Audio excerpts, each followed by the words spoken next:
За бүгдд нь өнөөдрийн мэндийг хүргэе. Завсарлага подкастын ээлж дугаар эхэлж байна. Манай подкаст бол үндсэн хуулийн цэц, дээд шүүхэд иргэний хувьар хандаж үндсэн эрхээ сэргийлэх юм амжилттай түүхүүдийг хуваалцах юм үндсэн зорилготой эхний 6 дугаар маань явж байгаа.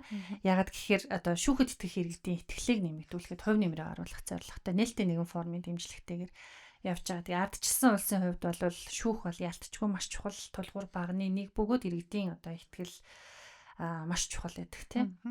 За тэгээ мэдээж шударга ажиллах нь чухал. За тэгээ миний өнөөдрийн урьсан хоёр зочин бол хүүхдийн эрхийн чиглэлээр, хүний эрхийн чиглэлээр ажилладаг юм хоёр эрх зүйчийг урьсан байна.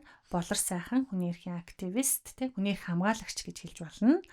За Баасан Жаргал улсын их хурлын гишүүн, хууль зүйн байнгын орой хүний эрхийн дэд хорооны гишүүнээр ажилладаг ийм хоёр сонирхолтой зочныг урьсан. За хэдүүлээ өнөөдөр юуны тухай ярих вэ гэхээр үндсэн хуулийн цэцээр хүүхдийн эрхтэй холбоотой ямар шийдвэрүүд дүгнэлтүүд гарч ирсэн бэ? Тэр нь тогтолцоонд хэрхэн нөлөөлж байгаа вэ гэдэг талаар ярилцсанаа гэсэн. Тэгэхээр та хоёроос эхний асуулт бол хүүхдийн эрхтэй юу нь яаж яваад холбогдов гэдэг туршлага түүхийг авалцъя. За Баасан Жаргал. Би яг одоо л улс төрийн ажил хийж байгаа. Гэхдээ улс төрийн ажил хийхээс өмнө 2022 оноос өмнө гэсэн үг нийтдээ нэг 18 жилийн хугацаанд яг өмгөөлөгч ажлыг хийжсэн, хуулийн фирмд ажиллаж байсан. Тэгээ энэ хугацаанд бол хуулийн фирмд ухраас зөндөө олон өмгөөллийн хэрэгүүд кейсүүд дээр маргаанууд дээр орж ажиллаж байсан. Тэр дотроо ялангуяа хүүхд эрхийн бас маргаан дээр бол ажиллаж байгаа хугацаанд нэг сүүлийн 4-5 жил бол бас нэлээд төлхөө орж ажилласан байдیں۔ Тэгээ яг хүмүүсийн хамгийн сайн мэддэг нь нөгөө хурдан мар юмнаач хүүхдийн хэрэг байгаа тий. Яг нөгөө тухайн кейс дээр ажиллах нэг өөр хамгийн гол нь тухайн кейстэй холбоотой гарсан шийдвэрийг үнэлээд нийтийн эрх ашиг хамгаалах хамгийн чухал байдаг. Тэгэхээр нөгөө бид нар илүү механизмыг тэр талаас нь харж ажиллах гэж бас сүүлийн жилүүдэд бол нэлээд оролдож байсан. Тэгээ одоо хуульчдын холбоон дээр хүүхдийн эрхийн дэд хороо гэж байгуулагдаад ажилласан ч гэдэг юм. Ингээд иймэрхүү олон кейсүүд бол байдаг. Яг хүмүүсийн нэг мэддэггүй нэг кейс байдаг. Нөгөө хурдан байруулаач хүүхдийн кейсээс гадна гэсэн үг тий. 16-17 настай хүүхд хулгайн гэмт хэрэгт холбогдоод тэгээ тухайн хүүхд бол өвшөөлийн үйлд ороод өшөөгцсөн байхгүй юу. Тэгээд дахиад нэг үйлдэл илрээд тэгээд тухайн хэрэг дээрээ нөгөө хүүхд маань орон байранд нэвтэрсэн гэдэг 10 жилийн ял авахар болоод анхан шатны шүүгч гэсэндээ хүүхдэд бол 10 жилийн ял өгсөн байт. Тэгээд нөгөө өмнөх үйлдэл нь өвшөөлийн үйлд орчоод байхад энэ үйлдлийг нь давтан үйлдэл гэж шүүх үздэг байхгүй. Нөгөө давхын шүүхтэр ороод энэ бол болохгүй. Өвшөөлд орно гэдэг чинь тэр хүн ерөөсөө гэмт хэрэг үлдээгүй мэд эрх зүйн байдал нь өөрөө айгу сэргэх ёстой шүү дээ тийм. Өмнө нь үлдсэн бүх харт толбор нь өөрөө өвшөөгдөж гэсэн үг тийм. Тэгэхээр энэ талаас нь хуулийг хэрэглэх ёстой гэдэг ийм байдлаар маргаж исэн. Яг давх дээр бол ялагдсан. Дээч хүүхдэр хуралдаа бэлтжиж байхдаа Оросын эрүүгийн хуулийг хараад за тэгээд өөр бусад нэг бидний төстөө хэрэгэлдэг эрүүгийн процессын хуулиудыг хараад тэгээд тэн дээр нэг сонирхолтой юм анзаарчихсан. Бид нар ер нь гадны улс орнуудын хуулийг ерөнхийдөө ингээд копидах маягаар хуулбарлах маягаар загварчилж авдаг. Гэхдээ нэг ихний 3 залтыг аваад сүүлийн 2 залтыг үлдээчдэг ч юм уу нэг ийм юмнууд айгүйх ажиллагдсан байхгүй. Тэгээ яг энэ өшөөл төр гэсэн бас яг адилхан байсан. Тэгээ нөгөө өшөөсний төлөө гарч байгаа үр дагавар нь яах юм бэ гэдэг зохицуултаа бид нар орхицсон хуульчлаагүй гэсэн үг. Практикаар тогтоох ёстой гэд тэгээд дээч хүүхдээр хандаад тэгээд дээч хүүх бол энийг бол зөвтгөх ёстой. Энэ бол яг анх удаага гэмтэр гүйлцсэн гэж үзэх ёстой гэд ингээ шүүх шийдэжсэн. Тэгээд ял нь буурсан. Тэгээ ял нь буурсан. Тэнсэн авсан гэсэн үг. Хойр хал идлээгүй гэсэн үг те. Гэхдээ энэний цаана юу явах ёстой вэ гэвэл яг нөгөө бүх нөгөө улсын ерөнхий прокуророос заавар гараад тэгээ олон хүний ялыг бууруулсан. Өсвөр насны хүнд оноожоо ялын бодлого гэдгийг бид нар юу н харах ёстой юм байна. Бүтэн 10 жилийн ял гэдэг чинь өөрөө нэлээд чанга ял те. Тэр хүний хувь заяаг тэр чигээр нь шийдчихэд байна шүү дээ тий. Насан туршийнхны амьдралын чанар тэр чигээр унах байхгүй юу? Тий, насаараа гэмт хэрэгтэн болоод эргээд гарч ирээд ажлын байран дээр гарах тий нийгмийн статус энэ бүх юмд ортоод явчихдаг гэсэн үг тий. Болор сайхны хувьд хүүхдийн эрхтэй яаж холбогдов? Яг би чинь шилжилтийн үеийн хүүхд гэх юм уу шилжилтийн бүтээгдэхүүн гэх юм уу манай үед чи нийгмийн тогтолцоо өөрчлөгдөөд тэгээ хүүхдийн хөдөлгөөн бас орж ирж исэн. Улаан загалмай скаутын холбоо тэгээд UNICEF-ийн хүүхдийн оролцооны санаачлагууд өрнөжилсэн. Тэгээд тэрийг харах юм бол бараг 5 дугаар ангиас 13 4-т өсөө эхлээл одоо скаут хүүхдийн оролцооны байгууллагаар явж яг хүүхдийн эрх гэж юу юм бэ? Хүүхд яагаад эрэхтэй байдаг? Яагаад эрхийг нь нийлүүлэхийн төлөө ажиллах ёстой юм гэдгийг бол анх сонсч байсан. Тэгээ яг их сургуульд хууль зүйн сургуульд суралцж байхдаа 3 дугаар курсээсээ Ханс Цайдын сангийн дэмжлэгтэйгээр хүүхдийн хорих ангид очиж яг хүүхдийг дахин гэмт хэрэгээс урьдчилан сэргийлэхэд нь тусгуулах зорилгоор эрх зүйн боловсролд орлогох тийм оюутан багш гэдэг тийм санаачлаг хөтөлбөрт оролцож исэн. Тэр үеэс л яг томчууд ч хүүхдээ сэргийлээгүй ээжиж хорчдөг юм байна. Анхааруулаагүй ээжиж ялчдаг юм байна. Хүүхдийг буруу шааж үл өшөөдөг. Тэгээ хүүхдээ хизээч нийгэмшүүлэх сая таны хэлсэнчлэн ялын бодлогоо эргэж харах гэхээс илүүтэйгээр буруу үйл хийсэн бол нийгэмээс тусгаарл гэдэг зүйл нь одоо хүртэл ингээд 20 дугаар зуунаас ихтэй бас байдаг юм байна гэдэг зүйлийг харж ирсэн. Тэгээ хожим сургуулаа төгсчөөд Хүн эрхийн үндэсний байгууллагад манай улсад үйл ажиллагаа явуулдаг Хүн эрхийн үндэсний байгууллага болох Хүн эрхийн үндэсний комиссод ажиллаж исэн. Тэгээд яг тэр үед бол яг хүүхдийн эрх сурч боловсрох эрх Хүн эрхийн боловсрол сургалт хариуцснаар тэгээд илүү мэрэгшиж ажилласан гэж хэлж болно. За тэгэхээр манайханд нэг тийм ойлголт байгаа даа шүү. Ялангуяа сүүлийн үед бол яриа л л да. Манайх ч хүний эрхийн нөхцөл байдал тэгэл ардчлалын хувьд гэдэг юм айгу тодорхой юм нэг ахиц дэвшлүүдтэй ажилласан. Сүүлийн жилүүд бол ингээл баг багаар ухралтууд хийгээл эрх гэж биш үүрэг гэж яар те. Эрхээ хэтрүүллээ ч гэдэг юм нэг юм сонио ойлголтууд байгаа юм л да. Тэгээд энэ дээр бол гарцаахгүй одоо ингээд томоохон хэрэгүүд дээр бол энэ шүүх, үндсэн хуулийн цэцтгэж шүүх айгу чухал үүрэгтэй байгаа. Тэгэхээр та хоёрын маань хувьд хүүхдийн эрхийн чиглэлээр гардаж ажиллаад тийм жишг тогтоосон юм туршлага юу вэ? Тэрийг ингээд жоохон дэлгэрэнгүй хуваалцаж. Таны хувьд бол яг нөгөө хурдан морь унаач хүүхдийн асуудал дээр төрийн бас байгууллагуудтай ялангуяа хамтарч нэлээд ажилласан яг энэ чиглэлээр ажилладаг. Дээрээс нь засгийн газрын шүүхэд өгсөн гэдэг бол баг анхны тий. Тэрнээс өмнө жишг байсан хэсгийг бол би бол мэдэхгүй байна. Миний хувьд бол яг анх удаа засгийн газрын шүүхэд өгөөд ялсан буюу гаргасан шийдвэр нь буруу байжээ гэдгийг тогтоож чадсан. Тэгээ энэ нь өөрөө пробоно буюу тий. Одоо үн төлбөргүй юм ажилласан жишг байсан гэдэг. Энийг нэг жоохон дэлгэрүүл. Дараа нь болчихсон. Яг энэ кейсийг бид нар нөгөө хурдан морь унаач хүүхдийн гэдгээр нь л харчаад идэг. Гэхдээ энэний цаана хууль зүйн яг хөгжлийн тухайд ялангуяа хууль зүйн тусалцааны салбар дээр за дээрэс нь захиргааны шүүхийн гэж ярьдаг. Нэгсэндээ иргэн дарахтаа маргадаг шүүх гэсэн үг шүү дээ тий. Тэр энэ шүүхийн хөгжилд бол айгүй том бас хувь нэмэр оруулсан бас айгүй том юм судлагдсан болсон шийдвэр гэж харддаг. Нэгдүгürt юу гэвэл яг сая таны хэлдгээр нөгөө засгийн газрыг гэд тий. Гэхдээ яг нөгөө бид нар чинь нэг маргаан шүүхтэр маргаан очихоор хоёр хүний маргаан л дандаа очдөг. Субъектив маргаан буюу яг тодорхой эзэн биетэй маргаанууд очдөг тийм. Яг амар заяа басан жаргал хоёрын тийм. Тэр тэгсэн гэдэг ийм маргаанууд очдөг. Тэгээ манайх эрх зүйн одоо хөгжлийнхаа хүрээнд нэг том өөрчлөлт хийсэн байхгүй. Тэрний юу вэ гэвэл заавал баасан жаргал хин нэгэнтэй шүүгдэх биш. Нийтийн эрх ашигын өмнөөс гэж байгаа тийм. Заавал өөрөө хохирсон байх албагүй тий. Заавал хохирсон иргэний кейс байх албагүй. Гэтэ нийтийн кейсийг авчраад шүүхтэр аваад ирээ. Тэрий чин шүүх шийддэг болёо гэдэг аюу тум өөрчлөлт орсон байхгүй. 2016 онд орсон өөрчлөлт гэсэн үг. Тэгээ энийг нийтийн эрх ашигын өмгөөлөл гэдэг юм. Тэгээ тухайн үедээ ч гэсэндээ бас нэг айхтар нийтийн эрх ашиг гэдэг үг маань сайн байгаагүй тий танил биш байсан. Тэгээ нийтийн эрх ашигыг өмгөөлнө гэдгийг ч өөрөө бас яг процесс үед аюу тодорхойгүй байсан. Тэгээд шүүхтдээ энийг тодорхой хүрээнд оруулж ирсэн байхгүй юу? Одоо бүх зүйл дээр биш ээ. Яагад гэвэл Монгол улсын хувьд энэ өөрөө анхных учраас бид нар яг юм дөрвөн асуудал дээр нийтийн эрх ашигыг шүүх шийдье. Бусад тохиолдолд яах нь яг тодорхой хүмүүсийн хоорондын маргааныг шийдээгээд зарим улс орнууд болохоор нийтийн эрх ашигын маргааныг маш өргөн хүрээнд шийддэг байхгүй. Тэгэхээр одоохондоо бид нар арай эрх зүйн хөгжлийн үед арай соёлын үед арай тийшээ явах болоогүй. Дээрээс нь нөгөө нийтийн эрх ашиг гэдэг нэрийн дор хар үг хэллэгээр ярих юм бол нөгөө шантаж гэдэгтэй. Тэгэхээр нөгөө ийм зүйл бас цэцэглэн хөгжих тийм одоо сөрөг үр дагавар байдаг учраас тэгээ хүүхдийн эрхийн асуудал, нийтийн өмчийн асуудал, байгаль орчны асуудал тэгээд нэг нөлөө нэг ийм дөрвөн асуудал дээр яг нийтийн эрх ашигыг шүүхэд хамгаалдаг болёо гэд. За тэгээ энийг хэн хамгаалах вэ гэдэг. Нөгөө хуулийн төсөл хилцэж явах хэвчээд бид нар ч яг идэвхтэй оролцдог хуульчнаар тий тэгээ нөгөө хуульчнаар яг энэ хуулийн цаад үзэл санаа нь юу вэ гэдэг дээр л бид яг ярилцж байсан байхгүй. Тэгээ хэн хамгаалах юм? Дурын хүн байх юм уу? Ямар хүмүүс байх юм гээд. За ерөөсө төрийн бас байгууллагад энэ эрхийг олгоё. төрийн бас байгууллагуудын нийгмийн амьдралд маш утга учиртай оролцдог, зохион байгуулалтад оролцдог. Тэгэхээр энэ хүмүүсийн ажил өөрөө яг нь үр дүнтэй байх ёстой.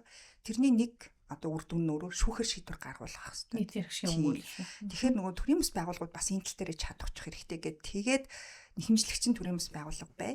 Тэгээд яг асуудал нь яг нийт эрх ашигын дөрвөн төрлийн асуудал байя гэд хууль батлагдаад бас удаагүйсэн үе гэсэн. Тэгээд нэг хууль хэрэгжээд нэг жил орчмын дараа болсон юм процесс яг энэ хэрэг болвол тэгсэн. Тэгээд нөгөө 8 төрлийн бас байгууллага бас шүүхэд нэхэмжлэл гаргаснараа эн чинь бас айгүй онцлог нэг биш хоёр биш те. Тэгээд бас дахиад 8 гэдэг нь ямар учиртай юм хэрэг хүүхдийн эрхийн гिचээд дахиад хүүхдийн эрх маань өөрөө дотор айгүй олон задар шүү.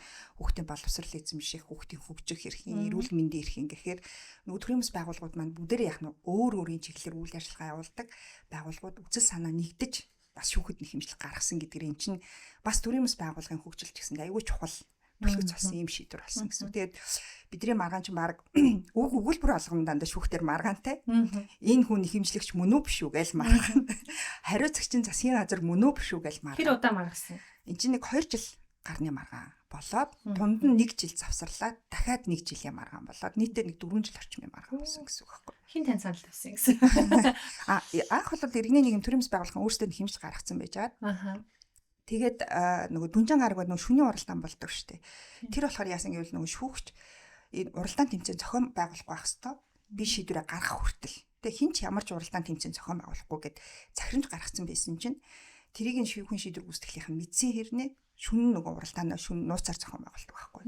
Тэгээ за энэ юус яг өнгөлөгч авахгүй болохгүй байна гэд иргэний нийгмийнхэн сошиал захин орчин дээр бичсэн байж байгаа. Тэгээ бидэд холбогдоод тэгээ ажиллаж болроо парк анхнаад санал тавьсан баха тий. Яг би таныг санахад байгаа өмгөөлөгч гэдэг чинь бол илүү нөгөө ингээл хэрэг болгон дээрээ ороод тэр нь ингээл тэр болгоноор ингээл салинжаад явж байгаа буюу нэг тийм үнгүй ажилдаг өмгөөлөгч гэдэг ойлголт ерөөсөө надад бол байхгүй. Ерөнхийдөө нийгэмдэр ч гэсэн байхгүй байх. Тэгэхээр үнгүй ажилдаг өмгөөлөгч буюу пробоно хийсэн ба шүү дээ, тий. Тэгэхээр бүхэл 4 жилдээ зарцуулсан байна. Яг бас пробоно гэдэг чинь өөрөө дахиад гадаад уу. Тэгсэн хэрнээ бас л нэг хуульчдын дунд бас нэг танил биш байсан. Бас л нэг тогтолцоо гэсэн үг. Тэгээд гадны улс орнууд болохоор энэ тогтолцоог нэг хуульчдын өөрсдийнх нь нэр төрийн баталгаа гэж хэрэгэлдэг. Энд айгүй том ингээ хөшүүрэг болж явд юм билээ. Би өөрөө нэр хүндийнх нь хамгийн гол одоо нэр төртэй болох тий алдар хүндтэй болж одоо үн цэнтэй өмгөөлөгч болохын нэг том ажил нь бол энэ пробоно хийх гэж явдаг. Тийм учраас энэ пробоно ажил нь хуульчдын хувьд айгүй юм чухал үн цэнтэй ажилдаа тооцогддог юм билээ тий. Тухайн үед гэхдээ би яг үндэ тэр мэрийг ерөөс мэддэггүй байсан байхгүй. Огт мэдгүй байж байгаа л орчоол тэгэл дараа л жишиг тогтоосон мэдсэн. Дараа л мэддэг байсан. Тэгэхээр үндсэндээ бол 17 онд эхлээд 21 онд дууссан өмгөөллийн ажил гэсэн үг тий. 16 оны сүүлээс эхлээд тэгээд нэг 21 он хавцаа дууссан. Тэр яагаад гэсэн хэрэг яг нөгөө 18 онд үндсэн шийдвэр нь гараад дээч үг хүртэл эхлээд бид нар явсан байхгүй. Гэхдээ дээч үхтэр явахдаа бид нар зарим нэг асуудал дээр ялагдсан. Тэр нь юу вэ гэвэл яг тухайн үеийнх нь уралдаан хууль бус байжээ гэдгийг тогтоосон. Цаашид энэ уралдааныг зохион байгуулахгүй байх ёстой гэж даалгах гэсэн чинь бид нар тэрийг алдсан байхгүй. Тэр маргаанаа дээч үхтэр алдсан гэсэн үг. Тэгэхээр шүүх тухайн үед ямар асуудал дээр бас дахиад нөгөө өгүүлбэр болгоно маргаантай байсан гэдэг нь шүүх дандаа өнгөрсөн үйл явдал дээр шийдвэр гаргана. Ирээдүйн үйл явдал дээр шийдвэр гаргах хэсэг нь яг шүүхийн үед бол бас маргаантай байсан. Ирээдүйд даалгах нь шүү дээ. Тэгэхээр ингээд тэр нөрөө маргаантайсэн. Нэг хоёрдугаарт бас юу гаргасан байвал төрийн бас байгууллагууд бид нар ерөөсөө засгийн газарт албан ёсоор та нар энэ уралдааныг цаашаа зохион байгуулахгүй байгаа ч гэж ирээдүйд тандсан хүсэлт юусаа гаргаагүйсэн байхгүй. Тэр нөгөө шүүх урьдчилаа заавал та нар яах нь маргааны нөгөө талдаа мэдэгдээд тэр чинь өөрөө за окей гэж хүлээгээд авчих юм бол энэ чинь шүүхийн маргаан биш болчих байхгүй. Тэгэхээр тэрийгээ та нар дутуу хийсэн байна гэд. Тийм учраас одоо ингээд дахин хөгдөж болоод байгаа. Үгүй. Тэгээд дээч хүүхдэр тэр хэсэг нь хаагдаад тэрэн дээр нэгээс нь тэр хэсэг дээр ялагдсан гэсэн үг шүү дээ тий.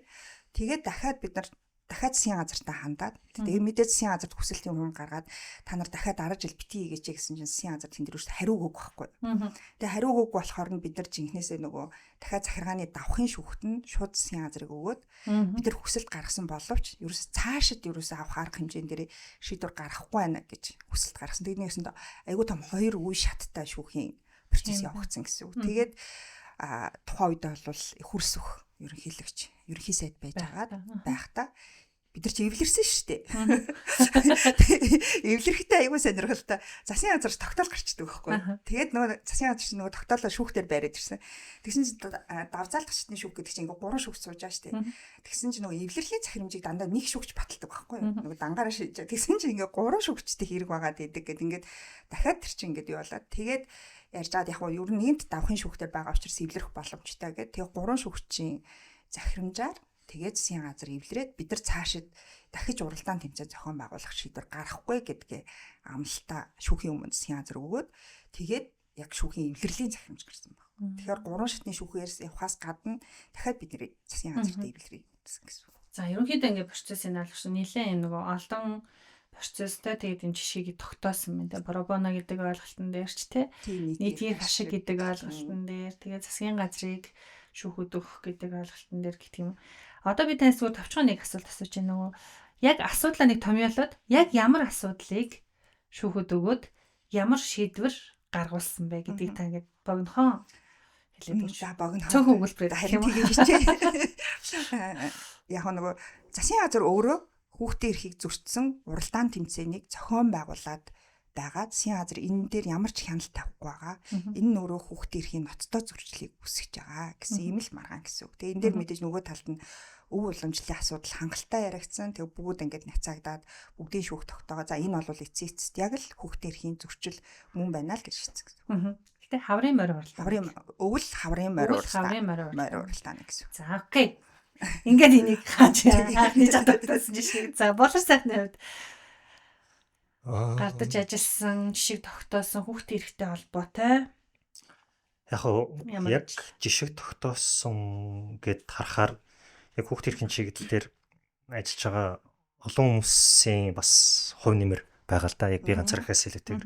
Тэгэхээр яг хүний эрхийн үндэсний комиссд анх ажиллаад би өмнө хэлсэнчлэн хүүхдийн эрх, сурч усрах эрх хариуцсан ажилтан байсан. Тэгээд яг тэр хүрээнд бол нэг хүүхдийн эрх хаан зөрчигдөж чинь юун дээр анхаарах хэрэгтэй вэ гэдгийг удирдлагатай байнга танилцуулдаг. Тэгээд ямар нэгэн хүүхдийн эрхийн зөрчилтэй холбоотой гомдол хүний эрхийн үндэсний байгууллагад ирэх юм бол тэрийг хүлээж авч шийдвэрлэхэд мэргэжил арга зүйн зөвлөгөө тусцаа үзүүлдэг тэм чигүүрхтэй байсан. Тэгээд тэрний хүрээнд бол нэг удаа лам хүүхдийн эцэгхээс гомдол ирээд яг ингээд сүм мэдэж шавлан сууж байхдаа хүүхд маань ингээд хэцүү нөхцөлд байна тий тэрийг нэгтэлж өгөөч гэдэг гомдол ирж исэн. Тэгээд тэр гомдлын дагуу тухайн үеийн хүний эрхийн үндэсний комиссийн гишүүнтэй хамтраад тэгээд асуудал нь нэгтэн шалах олон зүйл байсан. Тэгээд хөдөө орон нутагт байсан учраас яг энэ дээр тал талын оролцоог хангыг мэргэжил туршлагыг олж авъя гэд тухайн үед ажиллаж исэн хүүхдийн эрхийн үндэсний төв сургуулийн нийгмийн ажилтны холбоо гэдэг төрийн бас байгууллагуудыг татан оролцуулаад гомдол дээр ажиллаад тэгээд сүм мэдэд байгаа хүүхдийн эрхийг анхаарахгүй болохгүй байна гэж дүгнэлт гарч ирсэн. Тэгээд тухайн шашны байгууллагад нь болохоор зөвлөмж өгөөд танаа байгууллагад ингээд энэ нөхцөл байдал ч удаан үргэлжлүүл хүүхдийн эрх зөрчигдөх гээд байна. Та бүхэн анхаараач ээ. Тэгээд хүүхдийн сурч боловсрох, хүүхдийн аюулгүй байдал, хүүхдийн хоол хүнс гэдэг олон зүйл байна гэд гарч ирж ирсэн. Тэгээд тэрэн дээрээ толгуурлаад дараа нь нүбийн хүүхдийн сантай хамтраад яг лам хүүхдийн нөхцөл байдал Монгол улсад ямар байгаа юм бэ гэд нэгдсэн байдлаар судалгаа хийн шалгалт хийгээд тэгээд тэрийг хүний эрхийн үндэсний комиссийн жил бүр улсын хурлд өргөн барьдаг илтгэлд оруулаад тэгээд засгийн газар хүүхдийн эрхийг хамгаалахын тулд ялангуяа лам хүүхдийн нөхцөл байдлыг анхаарч ажиллаач гэдэг улсын хурлаас тогтоол гарч ирсэн. Гэхдээ энэ дээр хэдэн он блэ? нэлээд олон жил юм шүү дээ энэ чинь. 10. Нэлээд олон. 11 12. Бараг 160 юм шүү. Нөгөө 60 юм шүү тий. 12 жилийн өмнө. 12 нэмэх жилийн өмнө. Тэгээд энэ дээр нэг онцлог зүйл нь юу юм бэ гэхээр нөгөө бид нар хүүхдийн эрх гэж ярихлаар яг яагаад хүүхдийн эрх гэж ярих ёстой юм бэ гэдгийг эргэж харах хэрэгтэй болчихно. Жишээлбэл одоо тэр хорих ял эдэлсэн болон хорих ял эдлэж байгаа хүүхдийн асуудал ч гэдэг юм уу те. Тэгээд тэр хурдмаар унж байгаа одоо уралдаанч гэж ярьж байгаа тэр хүүхдийн асуудал тэр гэдэнгүүт хүүхэд ямар үе дэмзэг байдалд ордог вэ гэдгийг бодчих гэж байгаа. Одоо энэ бол нөгөө хүүхдийн эрхийн чиглэлээр ажилладаг шинжээчдийн үг гэсэн үг. Хүүхэд ямар үе дэмзэг вэ? Тэгвэл хүүхэд гэр бүлээсээ эцэгийнхээсээ эсвэл ойр дотн насран хамгаалагч харгалзан дэмжигчээсээ хол нэг хоног л холдож байгаа бол хүүхдийг эмзэг байдалд байна л гэж харна гэж байгаа. Гол зарчим нь. Тэгэхээр та хүүхдээ ээж аавынх руугаа өгж явуулж байгаа юу? Туслан руу амралтанд явуулсан уу? Эсвэл дотуур байранд байгаа юу? Нэг бол хуучнаар нөгөө цагдаагийн харьяа байсан нөгөө хаяг тогтоох дүү гэдэг те. Хаяг тогтоох дүүт хүүхэд чинь ингээд очсон байгаа юу? Эсвэл одоо юу гэдэг нь те сүм мэдэж хавлан сууж байгаа юу? Нэг бол хийлийн чандад сургалтанд явж байгаа, тэмцээнд оролцож байгаа юу гэдэг сүүл хамаарад эцэгхийн хараа айлт те гэр бүлийн халуун талын орчноос нэг 24 цаг л холдож байгаа бол тухайн хүүхдийг эмзэг байдалд байна гэж тооцох асуудал хэрэгжилж байгаа. Тэгэхээр энэ нь одоо асрамжийн газар, одоо шорон хорих, анги хорих дотор байр хүүхэд эмзэг байдалд орж болох гэдгийг ингэж харж байгаа ч гэсэн санаа явж байгаа. Тэгэхээр энэ зарчмын дагуу ингээ харангуут чинь яг дотор байранд байгаа хүүхдийн нэг айдал тэр шавлан сууж байгаа хүүхдийн асуудал ч гэсэндээ бас анхаарах асуудал юм байна. Урд нь бидний дээр анхаарж байгаагүй юм байна гэд тухайн үед засгийн газрын хэрэглэх газар дээр хүүхдийн тоо мэдээллийг цуглуулахтай хүртэл тухайлан ингээд лам хүүхдийн мэдээллийг цуглуулдаг орон нутагт хэдэн сүм хэд байна, хэдэн лам хүүхд шавлан сууж ийн гэж судалгаа явуулдаг, тэрнийхээ мөрөөр ажилладаг. Одоо нэг хуучнаар хүүхдийн төлөө үндэсний газар гэдэг хүүхдийн асуудал хариуцсан агентлаг ингээд ажилладаг. Хүүхд хамгааллын мэрэгчлэлт нь орон нутагт дах тэр лам хүүхдийн асуудал дээр анхаардаг болж исэн туршлага байна. За үүнтэй адил одоо юу гэдэг хараа айлтхүү эцэг их нүл хайхарсан үл өшөөсөн хүүхдүүдийн хувьд ямар байна вэ гэдэг энэ цагдаагийн харьяа хуучнаар хаяг тогтоох төр ажиллаж исэн. Тэ одоо нөгөө тэгээ бас одоо хамгаалах байр бас байна. Одоо нэр нь өөрчлөгдсөн боловч хамгаалагч өгөр үүсгэж байгаа байгууллага байна. Тэд ч бүгд төрийн харьяа шүү дээ. Бас үүнээс гадна асрамж халамжийн үйлчлэг үзүүлж байгаа газрууд байна. Улсын болон үгүй улсын болон хувийн асрамж халамжийн үйлчлэгээ. Тэгэхээр одоо манайхаар бол асрамжийн газрууд гэсэн үг. Одоо нөгөө улсын төсвөөс санхүүжиж байгаа, нийслэлийн төсвөөс санхүүжиж байгаа, мөн олон улсын байгууллага юм хувийн санаачлаар санхүүжиж байгаа асрамж халамжийн газар ажиллаад үзэнгүүт чинь уг нь бол стандарт байдаг. Яг төрийн зүгээс тэрийг яг мөрдүүлж чадж ийн гэдэг харангуут одоо зарим газар нь одоо шашны сургаал номлодогч байдаг юм. Уг нь бол хориотой. Гэтэл яг нэг асрамж халамжийн үйлчлэг үзүүлж байхдаа давхар шашны сургаал номлодогч байдаг юм уу? Эсвэл хүүхдээр тодорхой хэмжээний хөдөлмөр эрхлүүлдэгч байдаг юм уу те? Чи энд асруулж байгаа бол, энд халамжлуулж байгаа бол ажил хийгээд жоохон тодорхой хэмжээний мөнгө авчир гэж тийм бурангу хандж исэн үйл явдлуудыг зогсоож исэн түүх бол байна. За хэдэн жилийн өмнө 2 жилийн өмнө нөгөө боловсролын сайд хос хэлний чиглэлээр яаж анхаарч ажиллах вэ гэдэг тогтоол гаргасан. Тэгээ хос хэлний хөтөлбөрийг хүлээн зөвшөөрсөн. За тэгвэл яг хэлний цонх хүүхдийн асуудал ямар байгаа юм те? Казак, Тува хүүхдийн их хэлийг эзэмшиж байгаа нөхцөл байдал ямар байгаа юм ингээд төрийн бас байгууллагатай хамтраад судалгаанд явж исэн туршлага байна. Тэгээ тэрний мөрөөр төрийн бас байгууллага ялангуяа бүх нийт боловсролын төлөө иргэний нийгмийн үндэсний явцлага төрийн бас байгууллага ингээд олон жил тасралтгүй нөлөөлөл хийгээд ажиллахад бол бас бидний хийсэн судалгаа бол хувь нэмрээ оруулсан. Ялангуяа боловсролын сайдын хос хэлний хөтөлбөрийг батлахад бас дэмжлэг болсон баг гэж бол хувьтай харж яагаад гэвэл энэ маань бол зөвхөн Монгол улс төдийгүй дэлхийн улс оронд сайн жишг гэж харж байгаа. Тэгэхээр ингээд хэлний цөөнхөө энэ тэргуунд анхаарч эмзэг байдалд байгаа их хэлээ өвлөж авах, их хэлээрээ гэр бүлтэй харилцаад их хэл соёлоо хадгалах тэр эмзэг байдлыг нь одоо дэмжиж өгж байгаа төрийн бодлого гэдгээр энэ бол 5. За үүний зэрэгцээгээр яг хэлний цөөнх гэхлээр зөвхөн одоо угсаатны цөөнх, үндэсний цөөнхөөс гадна бидний нэг анхаарах зүйл бол хөгжлийн бэрхшээлтэй хүүхдүүд донд байгаа хэлний цонхыг харах хэрэгтэй болчих чинь гэсэн үг. Тэгэхээр тэр чинь сонсголгүй дохой нийлээрээ ярьдаг. Эсвэл яг нөгөө тодорхой хэмжээнд сонсголоо алдсан. Эсвэл тэгээд нөгөө гэр дотроо ингээд нөгөө хар дохой нийл гэж ярьдаг. Яг ингээд аль бие усны дохойны хэлхүү гэдэг мэдрэмжээрээ ингээд тогтдог, ингээд үйлдэлээрээ тогтдог хүүхдүүдийн хувьд бол яг ингээд боловсрал эзэмшиж чадахгүй байна. Тэ яг ингээд тусгай сургуульд дотор байранд хамран сургаж байгаа ч гэсэн тэр хүүхдүүд ингээд яг үе тэнгийн шигэ чанартай боловсрал эзэмшиж чадахгүй байна гэдэг нөхцөл байдлыг харж ирсэн. Тэрний одоо хамгийн том олонний дуулаан болсон хэрэг бол нөгөө 29 дугаар сургуулийн сурагчид хичээл хайсан явдал байхгүй. Тэр бол Монголын түүхэнд анх удаа болсон. Орчин цагийн Монголын түүхэнд ялангуяа хүүхэд өөрөө оролцоод, хүүхэд өөрийнхөө хөгжлийн төлөө өөрөө оролцоод, өөрөө дэвлэлтэд нэгдээд төртөө одоо захиргаатай нүр туссан. Тэгээд өмнө нь яг ингээд тэр бүх асуудлуудыгаа ингээд ярьж исэн байгаа. Жишээлбэл тухайн үед ингээд нийслэлээс хүүхдэд сонсъё гээд аян яваад тэгээ нийслэлээс хүмүүс очиход нь одоо тэр алтан сүх тэрхүүтэй ингээд ахлах ангийн хүүхдүүд бол ингээд ярьсан байгаа. Бид нар ингээд сайн боловсрол эзэмшиж чадахгүй байна. Бид нар таатай орчин бүрдээгүй байна. Багш нар маань бидрийг одоо сургаж чадахгүй байна. тэргээ тэгэнгүүт тэрнийх нь мөрөөр хариу арга хэмжээ аваагүй. Тэгээд дараа нь сургуулийнхаа нийгмийн ажилд, сургуулийнхаа захиралд менежерт уламжлаад тах тоохгүй байжгаад яг өөрсдийгөө бүрэн дүрэн илэрхийлдэг, өөрсдийгөө харуулдаг тэр саксны тэмцээнийх нь үеэр ямар ч урьдчилсан мэдээлэл өгөхгүй байжгаад онцгой байдлын ерөнхий газраас заавар өгсөн. юу онц байдлын бэлтгэл сургуульт гээд шууд тэмцээний зогсоогоод гадаа гарах гэж байгаа. Тэнгүүт тэр ахлагийнхны ч хувьд бол яг өөрсдөө бүлэглэл хийдэг, хоорондоо нэг нэгнтэй өрсөлддөг спорт тэмцээний үеэр нь тим юм илэрхийлнэ гэдэг чинь бол нэг бүх юмдсан тий. Тэгээд өдөр чинь бидрийг сонсдог юм байна. Бидрийг бүр тоохгүй байгаа юм байна. Бидний бүр ингээд өөрийгөө илэрхийлдэг тэр орон зай хүртэл ингээд хаачлаа гэд яах уу гэдэг тэр ахлагын хүүхдүүд нийлээд хичээл хийсэн баг.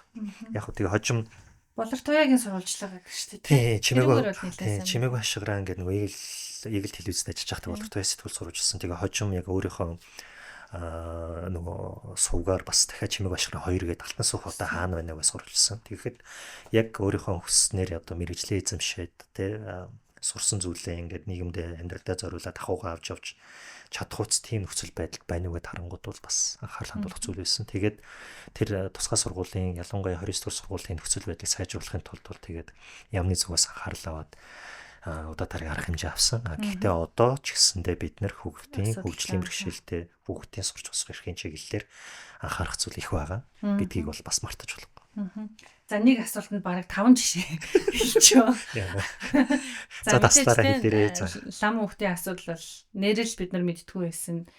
Яг энэ жишгээр бол бид нар лам хүүхдийн сурч боловсрох эрхийн асуудал тий гэдэгт анхаардаг болсон. За мэдээж хөгжлийн бэрхшээлтэй хүүхдүүдийн сурч боловсрох эрхийн асуудал. За тэгээд тийм үндэсний цөөн хүүхдүүдийн ялангуяа хос хэлний асуудал эхлээрээ сурч боловсрох эрх гэх. За мэдээж тэр нөгөө цагдаа орох байр гэж яриад байгаа нөгөө хайг тогтоох төв тий. Тухайн үед бол 8 онд чинь 8-аас бараг 13 4 он хүртэл бол харан айлт хүүхдүүд гэдэг ойлголт бол нэлээд их байсан шүү дээ тий. Тэгэхээр тэр хүүхдүүдэд бас онцгойлон анхаарах буюу ингээд нөгөө хаягдаад гээгдэд байгаа бүлгүүдэд анхаарсан юм жишгүүдийн тухай ярьлаа. Энэ дээр бол мэдээж төрөмс байгууллага, хүний эрхийн үндэсний байгууллага, засгийн газар, төрийн байгууллагууд, дээрэс нь мэдээж сая болор туяаг ярьсных хэвлэл мэдээллийн байгууллагууд чухал үүрэгтэй байдаг юм байна. Үндсэн хуулийн цэцээр одоо манай подкастын хамгийн ихний дугаар бол жишээлбэл эрүүгийн хуулийн 13 14-өөр мэдээлэл гаргаад тэгээд маш олон тэ оролцогч талуудтай буюу 10 мэдээлэл гаргагчтай байлуу. Тэгээд ялж байгуулсан тий. Энэ жишээгээр бол манай ихний дугаар явж ирсэн. Тэрэн шиг үндсэн хуулийн цэцээр хүүхдийн эрхтэй холбоотой ямар шийдвэрүүд гарч байсан бэ гэдэг талаар тоймлон одоо та бүхэн өөрсдийнхөө мэдж байгаа хүрээнд манай үзэгчдэд мэдээлэл өгвөл. Тэгээ яг би зүгээр өөрийнхөө боломжоор та бүхний хүсэлтийн дагуу ингээд подкастэнд ийм зүйл яриач хүүхдийн эрхийн асуудлыг өндөөч гэхлээр нь шүүгээ харахад бол нэг 26 цэцгийн шийдвэрийг бол ингээд нэг ерөөхдөө ингээд харадлалтаа олж харлаа яг бүгдийг гэж бол хэлж чадахгүй. Гэхдээ яг ингээд хүүхдтэй холбоотой. Тэгээ яг тэндээс яг ялангуяа одоо бид нэр анзаарахгүй байгаа боловч яг залуу эцэг эхийн хувьд яг ингээд залуу гэр бүлийн хувьд одоо ингээд хүүхдтэй болоод гэр бүл болоод тэ өрх тусгаарлаад ингээд эцэг эхийн хувьар хүүхдээ өсгөж өндийлэх юу гэхэд бол яг манай цэцгийн зүгээс бол 21 онд бол маш чухал нэг шийдвэр бол гаргасан юм байл. Тэгээд цэцгийн зүгээс гаргасан шийдвэр дээр юу болсон бэ гэдэг нөгөө яг цэцгийн шийдвэрээс гадна тэр хос ямар учраас ингээд явах болсон бэ гэдэг дээр жоохон тодруулаад ярих юм бол нэг цагдаа академийн багш залуу эрэгтэй эхнэр нь болохоор хуулийн фирмд хуулийн фирмд ажилладаг хос хоёрын дундаас хүүхд гарсан байна. Тэгээд манай хоёр дахь дугаарт орсон гэх. Оо тийм үү. Оо бид тэр чинь сонссон шүү дээ. За. Тийм амар. Тэгээд нөгөө эхнэр нь илүү мөнгө олдог учраас тийм тэр хоёр чинь бас хоорондоо яриа шүү дээ. Илүү мөнгө олдог учраас шүү дээ. Одоо тэгж хэлээ та. Тэгэхээр тэр хоёр гэр бүлч бас орсноо дэргээ тохирох ёстой шүү дээ. Тэгээд яг ингээд нөгөө эхнэр нь ажиллаа гээд нөхөр нь тийм ингээд хүүхдээ асарья гээд тийм нөгөө теннис нэг нөгөө декрет авах буюу хуулийн дээр бол хүүхд тасгарчулаа гэж байгаа шүү дээ. Тэнгүүт нь хүүхд тасгарчулаа авъя гэд цагдаагийн байгууллагад одоо албах агч ингээ хандгуу цагдаагийн байгууллагын гайхсан баг. Хүүе ихэн л хүүхдэд хард юм байгаа зү чи одоо юу яриад байгаа юм бэ гэх. Тэгээ эн чинь өөрөө яг ингээд эхний энэ реакц бол ажил болгогчийн зүгээс гарч ирж байгаа эхний энэ реакц бол яг манай нөгөө гендерт суурилсан ялгуурлан гадуурхалт те гендер эрхтгч байдлыг хангахтай холбоотой саадуулдаг хэвшмэл үзлийг илэрлэж бол харж болж байгаа. Яг шинжээчийн талаас бол яг залуучуудын хувьд юу болсон бэ гэхээр ингээд нэг тэр эрхтэй цагдаагийн хувьд яг удирдлагатай тийм зүйл хийлээд яг хөдөлмөрийн тухайн хуулиараа бол үнийг нэг хүлэмжшөөрөөд ингээд болчихж байгаа юм. Гэхдээ яг ингээд урд хожид цагдаа эрхтэй албаа агчийн зүгээс ийм хүсэл тавьж байгаагүй. Тэгээ энэ нь их тогтолцоон дотор бол тийм байгаагүй учраас бол тэр ажилтан ажиллуулагчийн хооронд ч гэсэндээ шин тутам байсан гэж бол харж болж байгаа юм. Хүүхд тасрах чөлөөгөө хөдөлмөрийн тухай хуулиар аваа явангууд ч одоо эн чинь ажлын байрыг хадгална. Тэ нийгмийн даатгалын төлнө. Тэгээд тэр хүн чинь бас ингээд хөдөлмөрийн хуулиар ингээ аваа явж исэн ч гэсэн чинь тэтгэмжийн асуудал гарч ирсэн баг. Тэнгүүд хүүхдээ асарж байгаа их л тэтгэмж аавна гингүүт одоо яг тэр асуудал ч одоо яг энэ үнцөл зөрчсөн юм шүү гэдгийг бол энэ хоёр хүн чинь ингээд мэрэгжлийн талаас олж хараад Хашинтай ээж 50,000 авмаар байсан гэдэг байна шүү дээ. тий одоо зэрэндээ ээж 50,000 авмаар байсан чинь болоо тэнгүүт хэсэг иргэн энэ асуудлыг тухайлан анхаарад 21 онд цэцэд хандаад тэгээд яг 21 оны цэцэн дүнэлт бол гарсан байна. Тэгээд эндээс юу гэж гарсан бэ? Хуулийн сургуулийн оюутан. Тийм, хуулийн сургуулийн оюутнууд тийм би буруу санааг бол дөрвөн оюутан байдаг хаа. Дөрвөн иргэний гэж хэлээ да тий. Тэгэхээр тэр нөхцөл байдлыг олж хараад тий нэг бол ингээ үнцөл зөрчсөн гэж үзэж байна гэдэг хандсан. Тэгээ үүн дээр тулгуурлаад цэцэн зүгээс юу гэж гарсан бэ гэхээр яг манай үнцөл дээр байгаа тэр улс төр эдийн засаг нийгэм соёлын амьдрал гэр бүлийн харилцаанд эрхтэй эмхтэй тэгш эрхтэй гэдэг заалтыг зөрчсөн байна. Тэ тэгээ Монгол улсад хууль ёсоор оршин суугаа хүн бүр хуулийн өмнө эрхтэйш. Тэгээд хүнийг хүүсэр нь ялгарлангаа дурч үл болно гэдэг заалтыг зөрчсөн байна гэж бол цэцэд өгнээд цаанаа маань юу гэсэн үг вэ гэхээр хэрвээ та эцэг бол хэрвээ та их бол хоорондоо тохиролцож байгаад тэгээ хүүхд асрах чөлөөг хэн ч авч болно гэдгийг манай үндсэн хуулийн шүүх бол хүлээж зөвшөөрсөн, баталгаажуулсан гэсэн. Тэгэхээр энэ бол хүүхдийн эрхийн талаас бол маш чухал ахис дэвшилттэй одоо шийдвэр байсан гэж бол харж болж байгаа. Тийм. Нөгөө манай өмнөх дугааруудад орсон учраас нэмэлт мэдээлэл өгөхөд амар жаргалын хувьд болохоор хуулиараа бол манайд боломж нь байсан юм билээ. Хүүхд тасрах чөлөөг авах, эцэг нь авах боломж байсан. Тэр нь бараг 2000 оны гэлүү хуулиар байсныг ерөөсөө хинч ашигладгүй байсныг ашигласан 5 дахь хүн амар жаргалын гэр бүл байгаа. Энэ цалинтай ээжийн тэтгэмжийг их эцэг хоёулаа авдаг болохыг бол хууль зүйн сургуулийн оюутнууд одоо иргэний хувьар хандаад 21 онд гаргуулад одоо бол ингээд айл аль нь боломжтой болсон юм гоё шийдвэр юм бэлээ. За баасан жаргал гишүүний хувьд хуваалцах ямар шийдвэр байна? Яг шүүхийн шийдвэр гүйцэтгэх тухай хууль гэдэг энэ дэр нөгөө 20 ангид эмэгтэйчүүд жирэмсэн эмэгтэй 0-1 насны хүүхэдтэй эмэгтэйчүүд хүүхэдтэйгээ хамт 20 ангид ял хэдэлж байгаа. Тэгээ энэ асуудлаар иргэд цэцэд хандаад эн чинь өөрөө ялыг тухайн хүн өөрөө л эдлэх ёстой байтал хүүхэдт нь халдаач хэрэглээд байна. Чи давхар хүүхэд өөрөө ял эдлээд байна. Энэ асуудлыг эн чинь өөрөө үнцөл зөрчсөн юм шүү гэж нэг хэмжил мэдээлэл гаргадаг. Гэтэ яг цэц энийг үнцөл зөрчсөн гэж үзээгүй хэдий ч энэ дэр их хууль зүйн одоо зүйлүүд дээр ялангуяа хүүхдийн эрхийн асуудал дээр сонирхолтой дүгнэлтүүд бас байдаг. Манай яг хууль зүйн тодорхойлолтуудаар хуулиудаар болохоор төрсөн хүүхдийн эрхийн асуудал ярьдаг болохоос биш яг нөгөө жирэмсэн их гэхээр ургийн асуудал яригдана тий. Тэгэхээр эн чинь бас яах вэ гэдэг айгуу том асуултын тэмдэг байгаа гэсэн. Энэ юу н ирээдүйд бас нэлээд маргаан дагуулах болов би харж байгаа. Ялангуяа тэгч ихийн асуудал тий одоо сүүлийн үед нэлээд яригдж байна. Тэгэхээр энийг гэр бүлийн хуулиар бид нар яаж зохицуулах юм? Зөвхөн гэрээгээр зохицуулаад явж болох харилцаа юу? Ургийн асуудлыг гээд энэ бол айгуу том ирээдүйд бидний айгуу том анхаарах ёстой сэдв болж таарна гэсэн.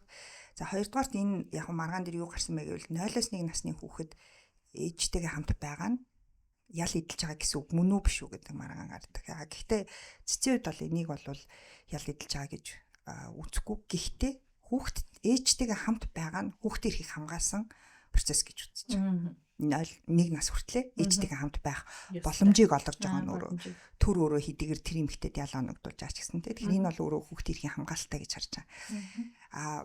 Яг зүгээр яг нөгөө нэг 20 ангид ял эдэлж байгаа эмэгтэйчүүдийн нөхцөл байдал ялангуяа нөгөө 0-1 насны хүүхэдтэй эмэгтэйчүүдийн нөхцөл байдлын үед бол бас их хэцүү нөхцөл байдлууд байдаг. Тэгээ нөгөө камерын хяналтыг 24 цаг байлгахын тулд 24 цаг гэрэлтэй байдаг газар байхгүй юу? Тэгэхээр нөгөө хүүхэд унтах. Тэгээ бид нар гэрэлтэй тул яадаг гэлээ. Тэгээ нөгөө хүүхдэд дандаа ингэ нүүрэн дээр нь юм тавина. Нүдний хаалт хийн.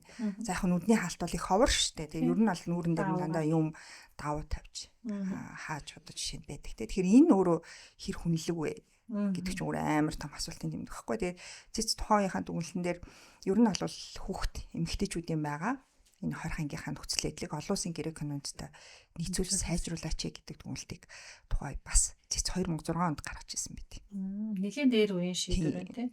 Одоо нөхцөл байдал яаж өөрчлөгдсөнийг бол сайн мэдэхгүй. Яг ер нь айгүй хэцүү байгаа. Нэг яг мэдээж яг сайжирсан зүйлүүд олон байгаа.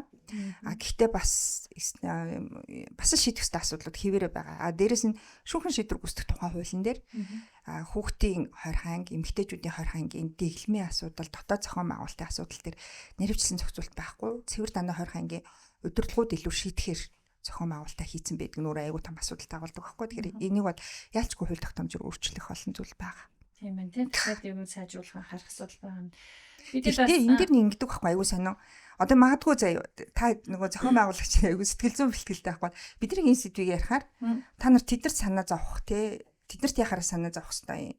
Тэднэр чинь гэмт хэрэгтэнгүүд эзтэй гэдэг байхгүй. Тэгэхээр нөгөө хүний эрхийн асуудал гэдэг чинь өөрөө илүү нөгөө эрх ашиг нь хамгаалагдаж чадахгүй байгаа. Илүү хязгаарлагдмал нөхцөл байдалтайгаа илүү хүнд байгаа хүмүүсийн тухай бид нар илүү тэдний нөхцөлийг сайжруулах юм бол бүгдээрээ сайжрна гэж хардаг байхгүй. Тэгэхээр энийг бас айгүй сайн байнга л хэлж юмар байгаа. Харин манай иргэний нийгмийнхэн чинь бас ер нь нөгөө маргиналчлагдсан буюу тэр нөгөө хүрээнээс гадна шийдвэрийн гадна үлдчихэд байгаа хүмүүстэй төрүүлээд анхаарах хэрэгтэй л гэдэг дээр нэлээд байр суурь ихтэй байдаг. Тэгэнгүүт нөгөө массын хувьд болохоор ягаад заавал бараг хөгжлийн бэрхшээлтэй байгаа тэр хүний буруу те бараг гэр бүлийнхаа үйл өөрийг эдэлж байгаа үрээдийнхаа явж байгаа ч юм арай өөр ойлголтуудтай байгаад те. Тэгэхээр энэ хүний эрхийн нөхцөл байдлыг дээрдүүлэхэд бол бас шүүх айгуу чухал үүрэгтэй байх нэ гэдэг нь энэ кейсүүдээс бол ингээ харагдчихээн те. Тэгэхээр ерөнхийдөө одоо дараагийн асуулт нь шүүх ер нь хүний эрх эрхчлөлтөг хамгаалахад ер нь ямар ач холбогдолтой юм? Өмнө баталсан хууль болон одоо баталсан хуулиудыг ингээ харьцуулаад харахад бол шүүхийн тухай хууль дээр нэг өгүүлбэр байдаг байсан. Нэг зүйл залт. Тэр надад бол их тусдаг. Гэхдээ одоо бол арай өөрөөр хууль тогтоогчийн зүгээс боловсруулаад өөрчилсөн. Тэр нь юу юм гэхээр шүүх бол хүний эрх хэрэгжүүлээний баталгаа мөн гэж заалт байсан. Энэ нь болохоор иргэнд шүүхийг юу гэж ойлгох вэ гэдгээс гадна шүүх тогтолцоонд байгаа этгээд нэг бүр хүртэл шүүхийг юу гэж харж өдөр тутмынхаа төрийн үйл хэргийг үргэлжлүүлж гүйцэтгэх вэ, чиг үүргээ дагаж биелүүлэх вэ гэдэг дээр бол шүүх бол хүний эрх хэрэгжүүлээний баталгаа юм аа. Тэгээ шүүхийн шийдвэр, шүүхийн бүхий л үйл ажиллагаа, шүүхээс шийдвэр гарах үйл явц хүртэл гэсэн үг. Тэгэхээр тэр due diligence буюу яг холбогдох дүрм журам процессын дагуу явж байгаа юу, хуулиа чанд мөрдөж байгаа юу, хэрэгжилж байгаа юу гэд тэр бүх зүйлээрээ хүртэл шүүх тийм хэвээр байдаг. Санаа авч байгаа. Тэгэхээр энэ дээр яригдж байгаа нэг зүйл юм гэхээр шүүх өөрөө өргөө утгаар наваад үзэх юм бол энэ дээр чинь нөгөө бүх шатны шүүх таны сая ярианд дурдсан тэр захиргааны тагансан тусгай шүүх гэдэг ч юм уу те. Тэгээд одоо цэц хүртэл орно. Тэгээд шүүхэд ажиллаж байгаа шүүгч нар дангаараа олуулаа хамтран суугаад эсвэл прокурор ч гэсэн дээр энэ дээр бас чухал үр гүйцэтгэж ажилладаг том тогтолцоо ажиллаж байна гэсэн. Тэгэхээр энэ тогтолцоо бол цаана гол зорилго нь одоо хүний эрхийг бодиттой биел болгох, хүний зөрчигдсөн эрхийг одоо сэргээдлүүлэх те тэгээд хохирол байх юм бол түүнийг марагдуулах гэдэг том зарчим байгааг хийж мартаж болохгүй. Яг нөгөө цэцгийн дүгнэлттэй холбоотой ярьж ирсэн ганц л зүйлийг би нэг онцлоо ярьчих. Яг яагаад чухал вэ гэдэг.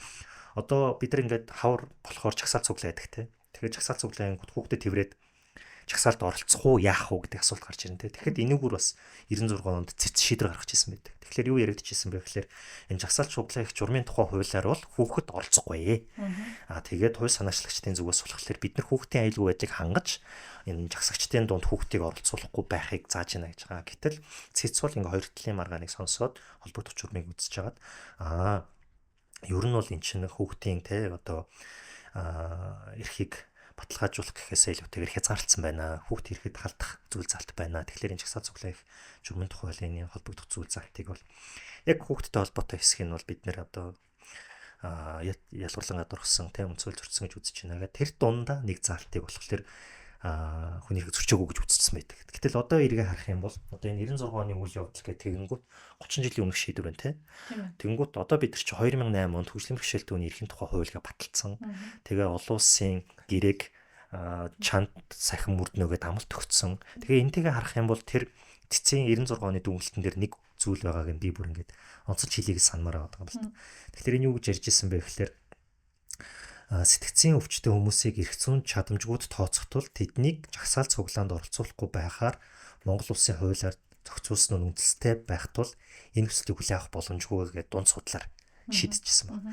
За тэг 96 оны их судлаар юу гэж хэлж ирсэн бэ гэхлээр за ойлголоо энэ бага насны хүүхэд бол бага насны хүүхэд гэдэг тэр журам дээр оролцсон зүйлийг чинь бол ингээ хүчингүйл болгоё. Харин тэр сэтгцийн өвчтөй хүмүүс бол чагсаал цуглаанд орохгүй байх нь зүйтэй байна гэдэг агуулга хിവэр явж байгаа гэсэн. Гэтэл эргээ харах юм бол өнөөдөр бид нар сэтгцийн өвчин гэдэг юу гэж харах вэ гэхээр тэр чинь миний шүд өвддөг, миний толгой өвддөг шиг л нэг зүйл. Хэрвээ би сэтгцийн өвчнөд бол яг тэр өвчнөө өвдөж явах үед нь имээ уугаад эмчийн ялтандаа ороод яг тэр хугацаанд шийдвэр гаргахгүй эсвэл тэр арга хэмжээнд оролцохгүй байхад л барав. Оюуны бэрхшээлийн тухайд аваад үзэх юм бол одоо юу гэдгийг Дауны синдром ч гэх юм уу, аутизмтай хүүхэд байлаа гэж бодоход тэд нар чинь ингээд нийгмээс дэмжлэг үзүүлээл тэр хүн ингээд нийгмийн амьдралд оролцох тэр бүхэл нөхцөлийг бүрдүүлэх асуудал яригдчихэж байгаа. Тэгэхээр шүүхийн шийдрийн ганцхан зүйл залт хүртэл 30 жилийн дараа хүний амьдралд нөлөөлөх үз. Хүний одоо энэ арчсан нийгэмд би оролцъё гэхэд одоо Дауны синдромтой хүүхэд оролцож болох уугүй юу гэдэг чинь асуудал болчихж байна те. Сэтгцийн өвчнөд хүн эмээ уудсан хэвийн нөхцөлд оролцох уугүй юу гэдгийг нь бол ингээд хуулиар хязгаарлалцсан байх жишээтэй. Тэгэхээр шүүх гэдэг бол өөрөө хүний эрхийг баталгаа юмаа гэдгийг бол эргэн бид нар цаг ямагт санаж тэгээд шүүхийн үйл явцад талуудыг одоо юу гэдгийг хараат бус ажиллаж байгаа гэдэг дээр нь бол сайтар анхаарч ажиллах хэрэгтэй байна гэдгийг хэлмээр байна. Яг шүүх бодол хүний эрхийн баталгаан дээр мэдээж чухал гэдгийг бол бүгдээ ойлгодог ч гэсэн өдөр алганых нь амьдрал дээр шууд орж ирдэг юм субъект биш учраас өөртөөс айгүй хол ангид хараад идэг. Гэхдээ хамгийн эцсийн мөчөд хамгийн хүнд нөхцөл байдалд хүн ороход одоо шудраг ёсыг тэр хүнд мэдрүүлж цаашаа одоо итгэлийн хамгийн гол хэсэг бол яалчгүй энэ систем өөрөө бүтэн системээр байдаг. Хүүхдийн эрхийн зарим нэг судалгаан дээр байдаг байхгүй юу? Хүүхдүүд өөрийнхөө ойр дотны гэр бүлийн хүнд хамгийн сайн итгэдэг тийм үү? Дараагийн итгэдэг хүн хэм бэ гэсэн цагдаа нар аявах гарч ирдэг байхгүй. Тэгэхээр нөгөө цагдаагийн арга барил чи өөрөө хүүхдэд ээлтэй бэжиж тэр хүний дараагийн нөгөө хуульд итгэх итгэлийн хамгийн гол суурь нь болж явдаг гинэ. Тэрнээс ингээд насан туршсан хойно би хуульд итгэдэг гэдэг энэ үзэл санаа суудгүй юм байна л да. Тэгэхээр энэ айгүй чухал тогтолцоо болж эхэлж байгаа байхгүй. Тэгэхээр нөгөө шудрагсны итгэл найдвар те ямарваа нэгэн байдлаар намайг төр хамгаална те ямар нэгэн байдлаар асуудалд орлоо гэхэд би бол нэгэн татвараа төлж байгаа учраас төрийн хамгаалт гэдэг юм байдаг гэдэг итгэл найдварын хувьд энэ айгүй чухал гэсэн. Нөгөө улс төрийн түвшинд ороод ирсэн чинь нэг миний анзаардгүй байсан юм нь юу гэвэл төрийн 3 өндөрлөг гэхээр л дандаа ерөнхийлөгч ерөнхийсээ их хурлын дарга 3-ыг ер нь бүгдээ айгүй ойлгодог. Тэр амар анзаарчихсан. Тэгээд ямар сандаа би нөгөө зарим үйл ажиллагаан дээр яагаад дээч юу ерөнхий шүүгч ирэхгүй аа гэлээ дотор айгүй тэгж асуудаг байхгүй.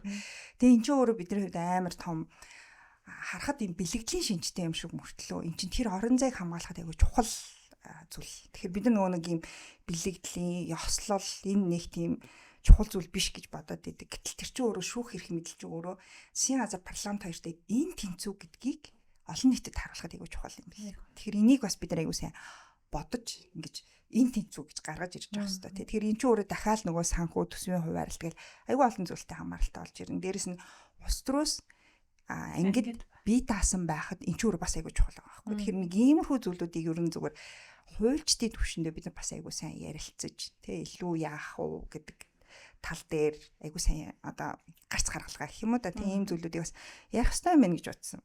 Нөгөө 19 оны үндсэн хуулийн нэмэлт өөрчлөлтийг чинь баг хамгийн чухал гол өөрчлөлт нь шүүхийн хараат төс байдлыг бэхжүүлэх, төсвийн нэмэгдүүлэх тий тэр нөгөө ерөнхий зөвлөл сахилгын хороо шүүгч бус гишүүд гэдэг томилгоон дээр нэлээд юм анхаарсан цэцдэр угны томилгооны сонсгол хийдэг. Айгүй олон сайн өөрчлөлтүүдийг хийж уулна. Иргэд болон иргэний нийгмийн байгууллагуудын итгэлийг айгүй олж авсан гэж би бол хардаг байхгүй. Тэгэнгүүт одоо ингээд хараад баг ухрал тэгээд салхасаал цэцгийн гишүүдийн томилгооны сонсгол хийдэг байсныг нэг мэдчих авч байхгүй болц тий. Одоо тэнгүүт тэр зүгээр ингээд бид хамаагүй асуудал болчиход байгаа. Цэцгийн гişүүд өөрсдөө хийж байгаа. Өөрсдөө харин тийм дүгнэлт гаргаад их ёсгүй. Томилгооны сонсгол хийж бид нар ямар туршлагатай ямар хүмүүс үндсэн хуулийн цэцэд очиж байгаа намайг хамгаалахын л гэдэг харах гэдэг шүү дээ. Тэрийг харах боломжтой. За тэгэл нөгөө нэг шүүгч болон шүүгч бус гишүүдийн томилгооч гэдэг юм айгүй олон юмнууд бас байгаа. Гэхдээ бас бүрэн итгэлээ бол алдаж болохгүй.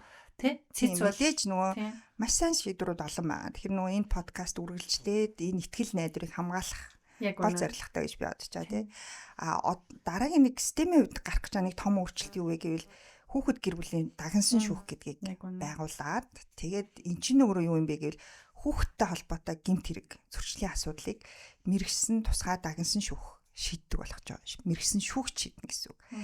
Гэхдээ энэ ч өөрөө юм эдэлж байгаа эрх юм гэхээс илүү хүүхэд хамгааллын нөгөө талдаа ирээдүйн одоо нийгмийг хамгаалах илүү одоо юу гэдгийг алдсан онсон хүүхдүүдэд бид нар дахиж улам алдаа оноо гарахгүй байх айгуу том юм хүүхэд хамгааллын том цог систем бий болж байгаа гэсэн. Яг нөгөө бидний хүсдэг тогтолцоо жинхэнэ суур асуудал руугаа орж ийн шүүхэн харж.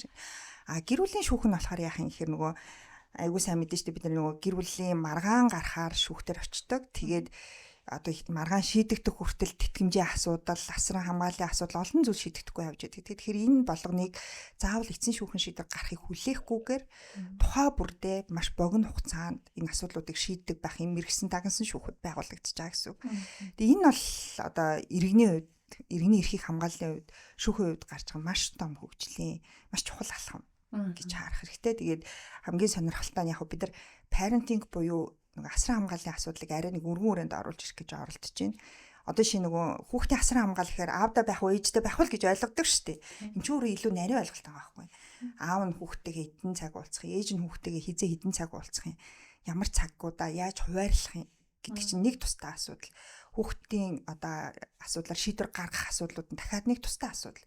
Эрүүл мэндийн асуудлаар хамтдаа шийдвэр гаргах юм уу, ээж нь дангаараа гаргах юм уу, боловсролын асуудлаар хэн шийдвэр гаргах юм гэдгийг дахиад сална гэсэн үг. Тэгэхээр ингээд энийг бид аягүй ингэж нарийн зохицуулах хэрэгтэй байгаа байхгүй юу? Тэгвэл хүнийг тэтгэмжээр л хязгаарлаад тэтгэмж асрамж гэдэг л нэг ийм хоёр ойлголт явдаг. Тэгэхээр энийг бид ингэж аягүй наривчлаад тэгээ мэдээж нөгөө маргаантай байгаа хосуудын хувьд энэ олгоноо мэдээж одоо тохиролцоо шийддэг гэсэн бол энэ олон хэрүүл маргаа мэдээж гарахгүй шүү дээ. Тэгэхээр энэ яалчгүй энэ дэр тодорхой хэмжээний төрийн оролцоо хэрэгтэй юм байна. Гэхдээ энийг нь илүү эвийн журмаар шийдэх хэрэгтэй юм байна.